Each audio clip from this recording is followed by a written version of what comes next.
to me. My favourite books were Enid Blyton's Faraway Tree. I loved it when she read to me. She always read with enthusiasm, making all the characters come to life with different voices. I loved it so much. I remember making her read to me a lot. As children, my brother and I spent many school holidays with Nana and Pop on various share farms that Pop had in central New South Wales. We had so much fun and some misadventures, and the latter of which poor Nana had to deal with. I remember one in particular. I was out with Pop one day. I'm not sure what he was doing, but I was messing around playing on an old Scarifier. I remember jumping off and feeling a sting on the back of my leg. I'd cut my leg open and it was big and it was deep. I started making a lot of noise. I think it was too much noise for Pop because he took me straight back to the cottage to Nana to assess the damage. Nana was so upset that I was hurt. She said, "Your mother's never going to let me take you anywhere." And she was so worried that she cried. I remember laying across her lap while she stroked my hair on the way to Wee Waa Hospital. Every so often she would ask, "Are you all right, lovey?" I carried on a bit when they stitched me up. She held my hand and calmed me, telling me everything was going to be all right, and it was. So many good times we had too, delving boar drains, mulesing lambs, mustering and going to the boar baths. She would clean us up and feed us, all the while listening to the adventures we got up to that day. My sons were also blessed to have Nana. When they were little, she would babysit them while I worked. She would read to them and play with them just as she did me. Blake and Ryan adored Big Nan as she did them. She would just often look at them and say, "They are just so precious." You never truly appreciate the value of a moment until it becomes a memory. It is impossible to put into words what Nana meant to me and to all of us. She was always there to comfort, guide, and support us throughout the good times and the tough times in our lives. Not only did she love her family, but that extended that love to our friends and all that knew her. I love you, Nana, and I will miss you so much.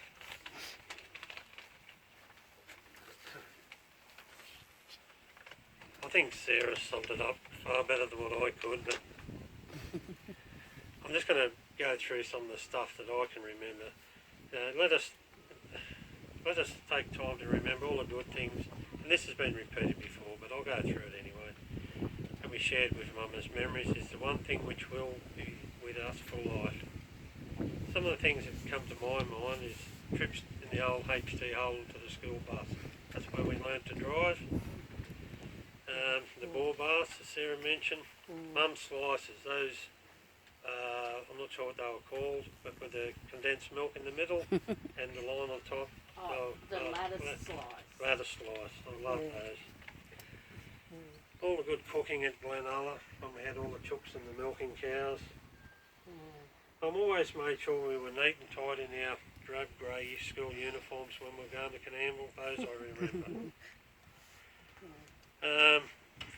The only drawback there was those Devon sandwiches with tomato sauce. On lunchtime they weren't much good. So those little simple memories for me are important. I always go back and think, just the simple little things we never forget. Remember those trips to Nelson's Bay. But anyway, I'll sum it up. Mum may not be with us, but we will always have those special memories which we have to remind us of Mum. These we can keep for life. Thanks, everyone.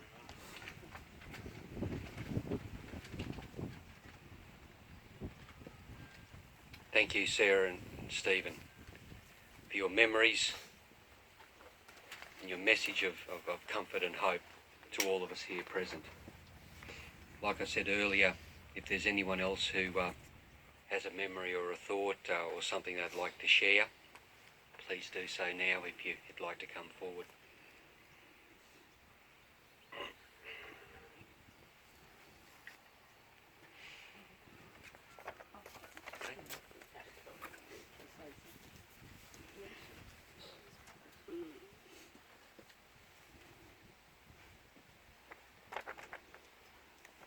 So Nen, she means a lot to me. She gave me things that you just can't get from anyone. She took me to the pool, she read to me. She never got off us. Me and Sam would be climbing all over the roof, we'd be taking pigeons hostage on the roof, and there was never a harsh word from Nen. She let us be kids. She let us do what we wanted to do. We were never hurt. We never turned out bad. But that's because she was there when we were to fall. She was there to read for us. She was there to cook for us. And she was just there to be our nana. Thank you. Yeah, up at work at a Kurumak, during my breaks I'd sit with Mum, and if I turned my head away she'd pinch me toast, so I'd have to make extra toast next time, so give Mum some and I'd have some, and I'd just sit with her during my morning tea and lunch. But yeah, extra toast for Mum of the morning. She enjoyed that.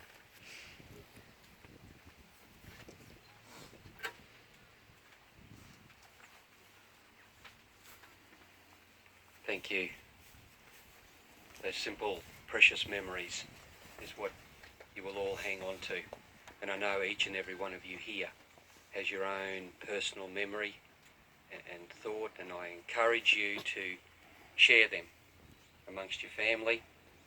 Keep them in your minds and hearts from this day forward. We're seeing a generation of people leave us now, and a generation of people who endured a lot, made sacrifices, but gave everything of themselves, and some big shoes to fill here. And if there's a message to take home today, try and live the example of Nancy in your own life, with your own children, and in the future, grandchildren as well. And hopefully we can get close to your generation and be like them. And hopefully one day someone will stand up and speak fondly of us when it's our turn and we leave this good earth. So that's what I encourage you to do, guys. Live the example that Nancy led, and your life will be good, because these people, this generation, were good. So we're going to have a time of reflection, a time to think about these special times. We've had some special songs selected for this ceremony today, so I'd encourage you to listen to the song entitled One Day at a Time by some of Nancy's favourite artists, Foster and Allen. So think about your personal journey and the time that you shared with Nancy while we listen to this special song.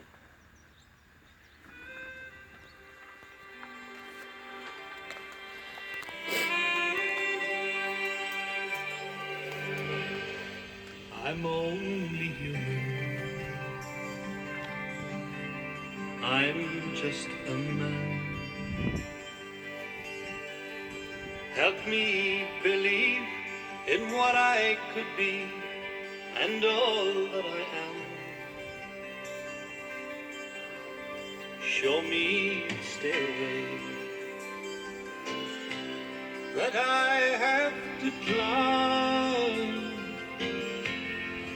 Lord, for my sake, teach me to take one day at a time. One day at a time, sweet Jesus, that's all I'm asking from you. Just give me the strength to do every day what I have to do. Yesterday's gone, sweet Jesus, and tomorrow may never be mine. So Lord, for my sake, teach me to take one day at a time.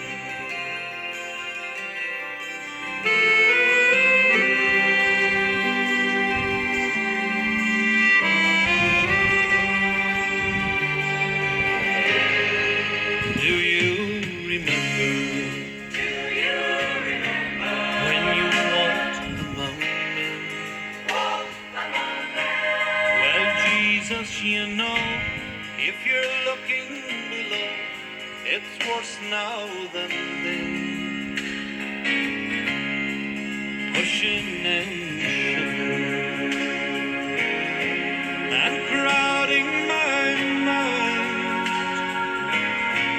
So Lord, for my sake, teach me to take one day at a time. One day at a time, sweet Jesus, that's all I'm asking from you. Just give me the strength to do every day what I have to do.